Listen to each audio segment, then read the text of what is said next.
আজ আমরা এসে গেছি আসানসোল রামকৃষ্ণ মিশন আশ্রম। এটা হচ্ছে প্রবেশ পথ।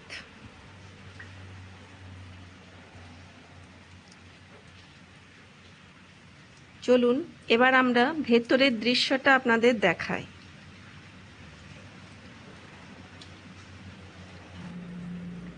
গেটে ঢুকেই বিশাল বড় বাগান রয়েছে, সুন্দর সুন্দর সাজানো গাছ লাগানো রয়েছে।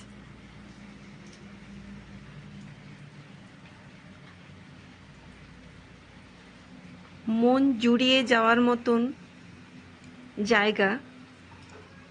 ভেতরে ঢুকেই অনুভব করলাম খুবই শান্তির জায়গা এটা। এই মন্দিরটা অনেক বড় জায়গা জুড়ে রয়েছে, চারিপাশে প্রচুর সুন্দর সুন্দর গাছ লাগানো রয়েছে এবং মন্দিরের পিছনে আছে অনেক রকমের ফলের বাগান।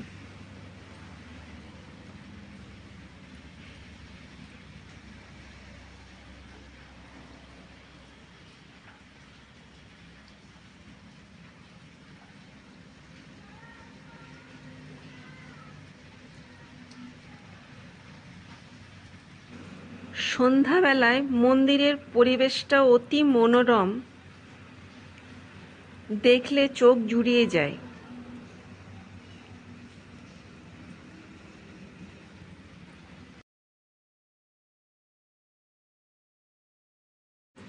এটা হচ্ছে মন্দিরের ভিতরের দৃশ্য।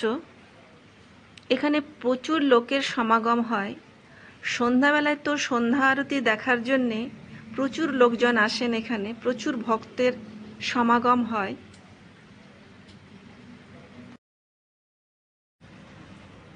খুবই শান্তির জায়গা এটা। মন্দিরের ভিতরে কিছুক্ষণ বসে থাকলেই মনে খুব শান্তি পাওয়া যায়।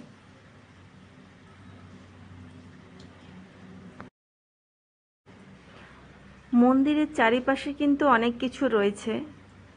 লাইব্রেরি রয়েছে অনেক বড়, আশ্রম আছে।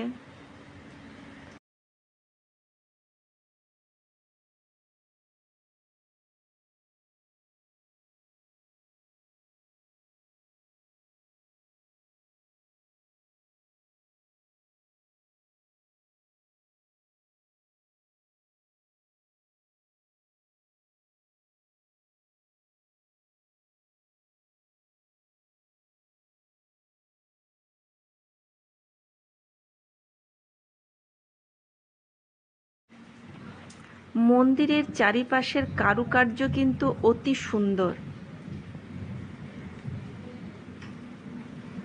শিল্পী তার নিপুণ হাত দিয়ে তৈরি করেছেন।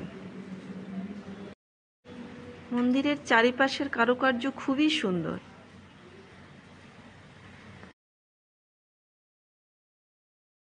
আর অনেকটা এরিয়া জুড়ে এই মন্দিরটা রয়েছে।